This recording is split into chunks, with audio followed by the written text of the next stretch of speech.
All right, welcome back once again, everyone. We're at the Ham Expo here, Massachusetts.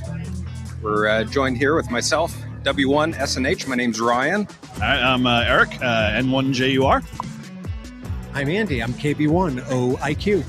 And I'm Todd, W1STJ. Ah, very cool. Yeah, so. All right.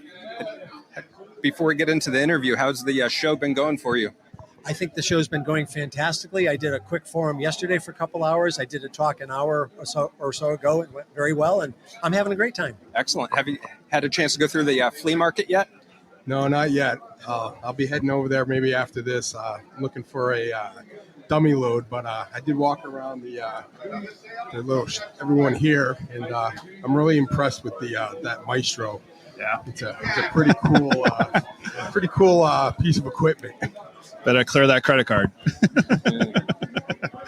Very cool. Well, things are going great here. So, yeah, we got a great guest here today here at the fest here.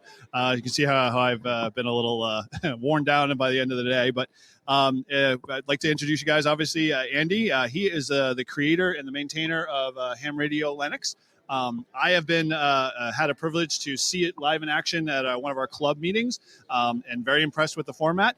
But in essence, maybe you could tell us a little about your kind of backstory, Andy. How'd you get into ham radio? What's that little story look like? And then we can dive in a little bit of the ham radio Linux and, kind of what inspired you to build that and move forward with it. Sounds good. So I started using Linux in 1997 and Slackware version 1 and started playing around and learning. I had never played with a Unix system before, ever. So I learned as I went along. And after a while, I started to teach Linux at the local adult education program at night. And there were two gentlemen in the class, and they didn't know it at the time, but they were both hams. And at one point, they came up to me, and they said, "Hey, Andy, with your computer skills and this, and we can teach you the radio stuff, you might be able to be helpful in MCOM and other related activities." And I didn't really know what MCOM was or anything at the time. So I studied for my general in 2007, got that license, and then went on onto my extra in 2009. Nice. And the rest, as they say, is history. History, right, yeah. Is it switch on? It is up. Okay. So awesome. So that kind of introduced you to ham radio. So, did you just kind of dive whole hog into it, or you just kind of like ease into it like a lot of people do in terms of like your blend of Linux and, ham radio? I eased into ham radio. I bought an HT and started playing around on 2 meters and doing that sort of thing, and found a local club with a very high technical caliber of people. Yes. And so I learned from the right folks. I got the right technical information, not the FUD that some people learn, and went from there. But then after a while, I said, I have this Linux expertise. There's some ham radio software out there for Linux, and I pulled it together on my own computer. And then after a while, I said, well, gee, why can't I share this with everybody else? Sure. Yeah. And so I didn't know anything about creating a distribution or any of that sort of thing, and said, no, I don't want to start from scratch. So I started with Ubuntu because it was then and still is now a very popular flavor of Linux that people like to use. And I learned what remastering meant.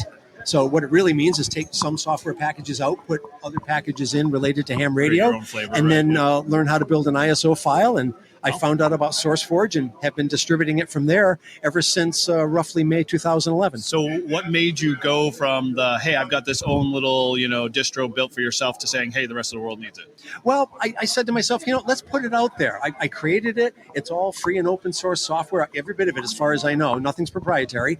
And I said, if I can make that so other people can use it, why not? It's a way to give back to both communities. So I tried that, and the first 7 versions were not worthy of leaving my house. I was like, well, yeah, I did it, but version 8 was the first version I put out there, and that numbering system is just straight increment. I'm not a marketing person. You don't like to do the dot? Yeah, I'm not a marketing person, but later I had version 24 ABCD whatever, right? But it doesn't line up with any Ubuntu version or any year or anything like that. It's just consecutive. And every 6 to 8 months or so, I update it. And try to keep it reasonable, put it out there on SourceForge, and lots of folks seem to like it. Now, describe to me the package itself. Now, is it in essence just a small mix of certain apps, or is it like if I was to download it and use it, would it be my complete suite from like logging to digital modes to sideband? Kind of describe some of the packages. It's as complete as I know how to make it based on the software that people have written. So there's a lot of digital software out there. There's WSJTX for FT8. Right. There's FL Digi for those digital modes. There's other programs in there. There's logging. There's programs for training in CW, satellites, SDR, all sorts of different things are in there. As much as I could find that was free or open source or similarly licensed, I put it on there. Oh, wow. Okay.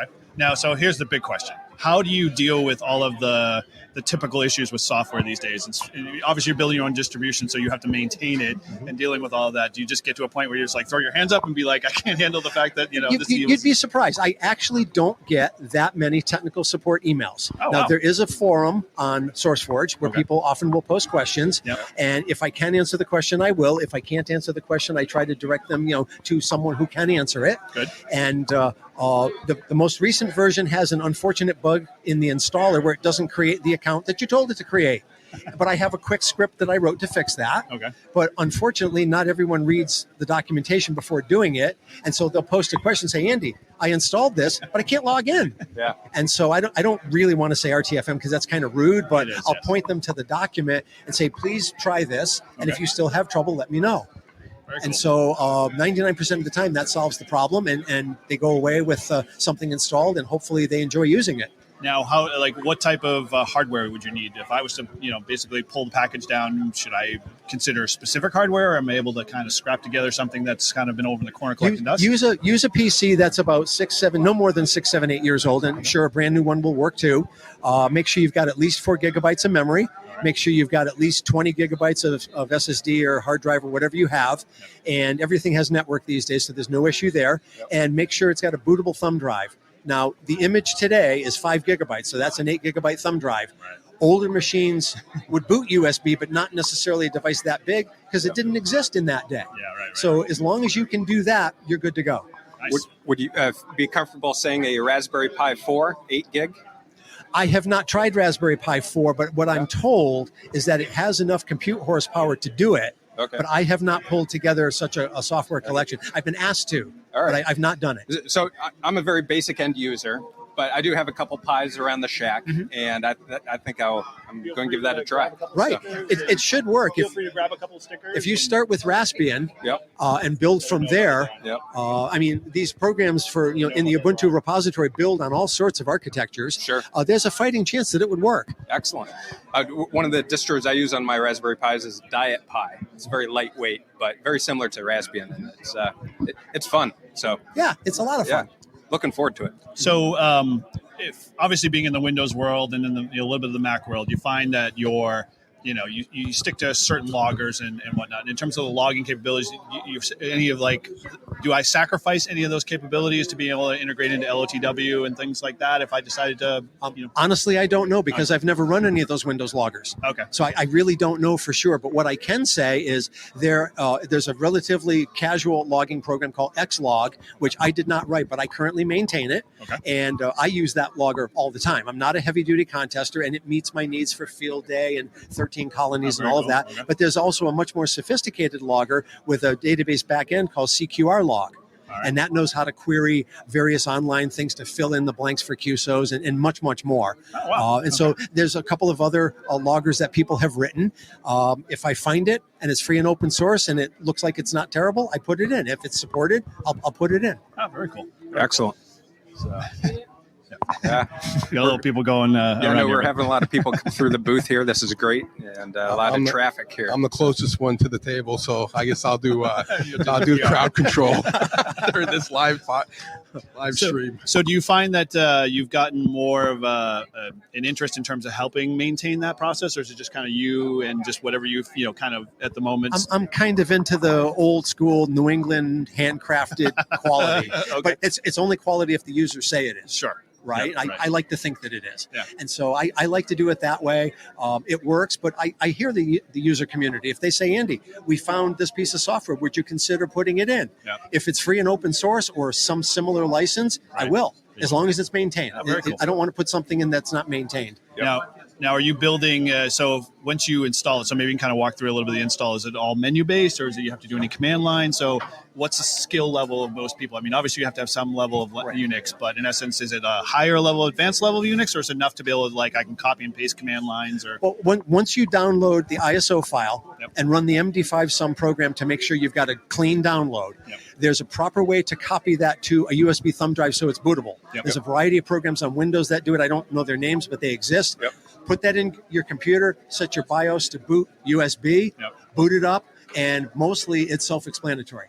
There's an icon on the desktop that says install. You either click or double click, I forget which. Yep. Yeah. That brings up the standard Ubuntu installation program, and then you just answer the questions and go. Wow, awesome. Okay, so it's pretty straightforward, which sounds great. Yeah, the only thing I did to the installer is I added my own slideshow to it. Okay, I did not change anything else in the installer. That's all Ubuntu's code. very cool, very cool. Now, in terms of the integrations for like WSJTX to be able to do cat control, that capability built into that too as That well? capability is in there. There's a library called HamLib that handles an awful lot of that, and there's other ways to do that. What I added to the mix also is I customized the menu to make it easier for people to get at these programs. Okay. Now, this is running the XFCE desktop, which has a menu and has a way to describe which applications go in which menu. Yep. But I didn't care for the way it organized some of the things. It just didn't meet my sense of orderly. Okay. So I created a new menu called Andy Ham Radio Linux. I didn't touch the Appropriate. other ones, and I customized that the way I wanted it to be. Nice. So people could find the programs that I install. Okay. And one of my quality control steps before I release it is to test every single menu to make sure that program comes up. Because if not, I've made a mistake and somebody's going to have a problem that I don't want them You to have. get 5 million, I'll get people emails. asking about it. And my goal, besides giving back to the Linux and ham radio communities, is I want this thing to just work. Right. So people don't fuss with a computer. They enjoy the ham radio hobby where the computer helps them with that enjoyment. So it That's my becomes goal. A support versus a hindrance. And Right. And now, configuration. okay, we may never quite get there, but I want to asymptotically approach that. Yeah, nice. Are you moving towards, because right now most of the rig control type stuff is all CIV and you're being, via serial port. Are you considering moving towards like kind of a network type approach eventually, where you have that capability to control like an SDR? Or Well, something like I have an ICOM 7610, and that plugs in by USB. Yep. And Linux recognized that. It created the right serial devices. It recognized the sound card. It did all of that beautifully. And so I'm using modern radio, so that kind of stuff just Answers works. that question. But there are external sound card devices you can buy and hook them up to older radios. It is possible to do all these things. I have no experience setting up a radio that's controlled by the internet or anything of that nature. So I don't know what's out there for Linux that can do that. So, like in terms of like if someone came to do it, you have any people in your community that does like Flex or something like that, where they're like network based and that type of stuff would be a bonus. But in essence, it sounds like it shouldn't be too difficult to be able to architect some of that So stuff. if somebody showed me a program or a way to do that, if it's free and open source, I will put it in there so others can enjoy it. Very And cool. that just adds to the mix. I put as wide a variety of software in there as I could, Yeah. because as we know, there's so many facets to this hobby. Oh Yep. yeah, and they keep growing by leaps and bounds every Indeed day. they Every time do. you look at something. So yeah, that's totally awesome in terms of configuration. You got any questions? No, it's fascinating, and I'm looking forward to going home tonight and giving it a download and trying it. So, Thank you. Appreciate yeah, that. Yeah. Yeah. So before we kind of get towards the, we got a little time here. So what are your kind of future plans with it? Obviously you're going to get to a certain point that, it's either going to grow or you're going to have to either pass it on. Are you planning kind of like your exit strategy a little bit? Or I have not thought about that. There's no heir apparent that might take it over or anything like that. It's been a one-man But ultimately show. it's an open source community, so the community Anybody can could kinda take move it and build on it and do that. I feel like I stood on the shoulders of giants to get here, and somebody will someday stand on my shoulders and make it better. And that's what it's all about. Yeah. And there's nothing wrong with that. Yeah. But I'll tell you, I was extraordinarily thrilled. About a year ago, I got an email from SourceForge with a PDF file in there, and it said, "Congratulations, there have been 100,000 downloads of this software package since 2011." That's So amazing. I want to thank the user community Oh, yeah. for that. I didn't do that. All of you did that. Yeah, So I sure. want to thank everybody for their support that way. That's amazing. 100,000 downloads for something that, is very niche market, but in essence, at the same time, is very much needed in the ham community, Right. especially if you're, you don't want to be in that Windows world or you're looking for an alternative. And so, Right. in my mind, I think that's a big gap that's being filled. At the same time, I think it's a great place that people can be, they can contribute, they can be part of the process, even if they may not have even a lick of Linux, or understand they could probably propose new improvements and features and stuff like that. People with all different skill levels come to the table to try this. Maybe they just want to try something new and different. Maybe they're mad at their existing operating system. Who knows why? But if they try it and they don't like it, well, okay, at least they tried it, right? And many of them try it and they do like it. Right. So in the last year, there have been 13,000 downloads of version 25 and 25A, which I came out with just before I went to Dayton. Okay. And that was the very, very first time I had ever gone to Dayton. I gave a talk, 100 people showed up. I was thrilled. I had a great time at Dayton. Nice. That's awesome. So did you do a workshop out there too as well in the demonstration, or just do a general talk? I was one of the first talks on the first day, and several people came to me and said, Andy, we wanted to come to your talk, but it took 25 minutes to get through the line to get in the door. And I had never experienced Dayton before, so I didn't know this kind of thing would happen. But I was thrilled that they accepted my talk and found me a time slot. Oh, very cool. Very cool. Yeah, Dayton's a good place to kind of just get a lot of traffic. I mean, the numbers that they were proposing that showed up is like in the tens of thousands. So in essence, you definitely got a lot of eyeballs on that, and I'm sure it definitely helped. Are you planning on going back again next year? I would love to go back to Dayton again. I spent 2 days driving out, 2 days driving back. That was a lot of fun, and I hope I can do it again. I'd like to. Yeah. Anything in Dayton you liked at all? I did not tour the towns or anything like that. Okay. I just went to the convention and back. Right, just the convention. I don't care about the town. I'm not I went to all the vendor booths. I sat through a couple of talks. I enjoyed socializing with a lot of people. The flea market was huge. Oh, I can imagine. Right, and so it was, and the weather was really good. But the lunch area, it almost looked like a carnival with all the food trucks and the colors and the blinky lights and all that. That's all I could think of. They want to keep you there. That's for sure. Right. Exactly. You're not leaving. So Andy, talk to us, aside from your programming side on Linux, your ham radio interests, any particular mode you like operating, your home shack? Okay. So my home shack has built up a lot over 15 years. Yep. My radios, I said, is an ICOM 7610. Yep. I have the 500-watt Elecraft amplifier. You got Team ICOM over here. And I've got the Elecraft antenna tuner as well. Very nice. But I moved up at one time. I had an older Dentron amp with tubes and whatnot, and that worked fine. Yep. And so I've done that. One of my more recent interests is bringing antique AM and FM radios back to life. Very cool. And so I have fun driving a soldering iron and playing those games. And I don't know a lot about tube technology, but enough to fix it and bring it back to life. Sure. So I've got about a dozen radios that I've done that with and had a lot of fun there. Okay. Now, in terms of your AM radios, are they the more traditional, like home AM radio styles, or we're looking at like more tube type transmitter?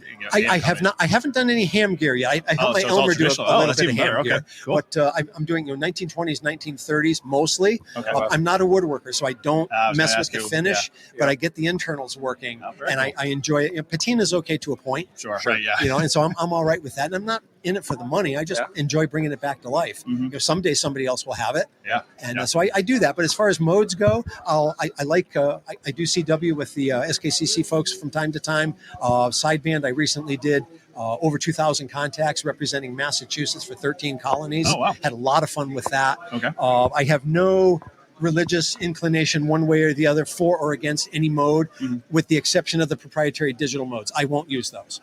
Okay. That's a personal choice. No. What people do with their hobby time, that's cool. Yeah, absolutely. CW is technically a digital mode, though. I have to remind you. So well, indeed. You are sort of on the fringe. So toward that end, I'm very interested in what the folks on the M17 project are doing. So I'll give them a shameless plug because they're working hard. They're doing some great work with Codec 2. Yep. And many of them are from southern New Hampshire. Yes, they are making some very good inroads in open source and that type of size stuff. But we actually have the M17 stickers right over here. They just dropped off their stickers at the I wish I had more time to help them, but on version 25A that just got released, I put a couple of their pieces of software in there and baked it in with the menus and whatnot to hopefully get them more visibility, and people will learn what they're all about. Okay. So definitely. So it's almost like a complete package, pretty much, of your, looking to get something that you didn't have to like kind of piecemeal together. I think it is, and most of the stuff came from the Ubuntu repository, so it's relatively easy to install, either graphically or from the command line. Okay. But some of it is built from source, and sometimes that's not too hard, and other times it's quite painful. Right. But again, some people find that easy to do, some people don't, and that's okay. We all have different expertise. Yep. So I do that for you and tie it into the menu so you don't have to. We appreciate it. And so, but yes, it makes those harder to upgrade. It does, So- but in essence, if you're maintaining it, then in essence, there's going to be hopefully a path to get to the next level and whatnot. And so one criticism people have had is there's no electronic way to upgrade from version N to version N+1. With Ubuntu, there's do dist upgrade or some such command. You have to basically reinstall the next ISO file. So what I tell people is back up your home directory, and if it's on a different partition, you almost don't have to do that. It won't touch it, but do it anyway. Install the new version, and then restore your home directory. And for most people, that's not really a problem. Wow. Awesome. But it's hard to do an upgrade program and get it right. And admittedly, I don't know all those details. So I've shied away from it. And it's open source. So in essence, there should be that level of expectation that, you're going to have to put a little work in, not, not just click and point. A couple of people have mentioned it, but nobody's really complained. But it's a valid point that other installations, other distributions have easier ways to do that, and this does not. So it's a fair critique. The way I look at it is I wouldn't do a install very often, so it's a good refresher. Yes. So yes, exactly. There was a gentleman online. He refers to himself as the old tech guy, and I forget his name and call sign. But he did what I thought was an extraordinarily fair and balanced review of Andy's Ham Radio Linux. So if people want another opinion on whether it's good, bad, or otherwise, watch that video. He's called The Old Tech Guy. Cool. Well, we'll make sure we throw those in the links in the video. Okay, if you got those, good. send them over my way, and we'll make sure we get them in there. But Right. So, back to kind of just, what you're working on. So AM radio stuff. What's the most recent AM radio project you're kind of working on? And, Probably 1950s. Okay. I took a Philco AM/FM radio that used to belong to my mother, and I brought it back to life. And when we were all locked down during COVID, I had that radio running every single day while I was working from home. Wow. Yeah, there's And a it helped me feeling keep about my AM sanity. radio. Yeah, It gives you that warm feeling for sure. Yes. I could never breach into that, area because my electronics background is very slim. But in essence, I think once I get down the road, like yourself, you kind of I'm gonna try it out. I had fun building some crystal radios during COVID. I learned about spider coils and the old antique headphones and all that. And the Russian D18 diode is my friend. Very cool. It works really well in crystal radios. I'm just curious, do you have a Variac for bringing the I voltage do. up? I do, and I was taught by one of my Elmers that they would put an incandescent light bulb in series with the AC line as a current limiter, and that works very, very well. If that light bulb lights up, shut it off quickly because some things are dead short. And so these are things that my Elmers taught me, and I put it into practice. And I have not yet been zapped by a hot chassis, but if I'm not careful and I do enough of them, the time will come. Do not do when tired. Right? No, do not do when tired. Yes. So what would you, I always like to ask the question, what would you, as a new, if you ran into a new ham and in essence, you're obviously involved in a club and whatnot, and you probably come across a few of those folks, what advice do you like to give them where, obviously you are, an Elmer in my mind, in terms of what you're doing and obviously contributing back to the community, but it sounds like you're very much willing to just share anything. What would be your, opinion or, suggestion or recommendation for a new ham? Well, I would try to hook that new ham up with people that had the correct technical knowledge, not some of the, stuff that's out there that isn't correct. And I was lucky that way. I met up with people who were really good technically and explained things and steered me where to look on the internet for more information. Okay. And if I were Elmering somebody, I would do the same thing. I wouldn't just give them the answer. Yep. I would say, here's where you can go to learn more on that subject, and then come back to me and talk. Very cool. And we'll do more. Because if you just tell someone the answer, they don't really learn anything. No. Right? As Todd says all the time, hey, give it to me. You can tell me how many times you want, but until I do it myself. Yeah. Right. The first time that happened to me, I built a cubicle quad for 2 meters. And I didn't understand why the SWR was 2.5 to 1 because I didn't understand the resonance of a full wave loop. And my Elmer said, look up the concept of a quarter wave matching stub and then come back and talk to me. So I did. I put one in. Beautiful. Wow. Right. Nice. So I learned by doing, and I will remember that. And same thing with Linux stuff. I mean, at one time I learned what the DD command does because I trashed my disk. Yeah. Right. Yes. That's so like if delete I type that command, star. I literally sit on my hands before hitting enter because I trashed a hard drive and I had not backed it up. Oh. So you learn a lot of things when you make fast. mistakes. Yes. Never not to do it again. But I don't care if you use a GUI or the command line or both. I use both. Okay. It's what you know and what you're comfortable with. Yep. Cool. And so I hope people will download it. I hope people will use it. If they have constructive feedback, I'm very open to that because that's how it gets better. Yeah. And people many times have said, Andy, here's a piece of software that's not in your collection. Would you put it there? And as long as it isn't proprietary, it's got a good license on it, I'll do that. Very cool. Right. But I'm at 5 gigabytes now, so I have to watch the limits there. Sure, Yes. right. SourceForge does have a limit of how big a file can be, and folks, as it gets too big, it becomes cumbersome to download. Right. Now, how do you deal with just kind of thought? How do you deal with programs that eventually the maintainer decides to just no longer maintain it? Well, if there's a problem with that program, unfortunately, I'd have to pull it out. Sometimes somebody will step up and maintain it. Sometimes, unfortunately, the bits were meant to rot. Sure. Right. It just Yep, happens that's the way it over goes. time. Right. Okay. So I have had a couple of programs that I had to pull out of there because they weren't maintained and they were problematic. But thankfully, there was a new program that did that function and better that I learned about and put that in. So that's happened a couple of times. Cool. Cool. Cool. All right. You guys got anything? else you No, want to this is great. So if the community wanted to get a hold of you, how would they? What's your preferred? My recommendation would be to send email to my call sign at the league. So KB1OIQ at ARRL.net is the best way to do it.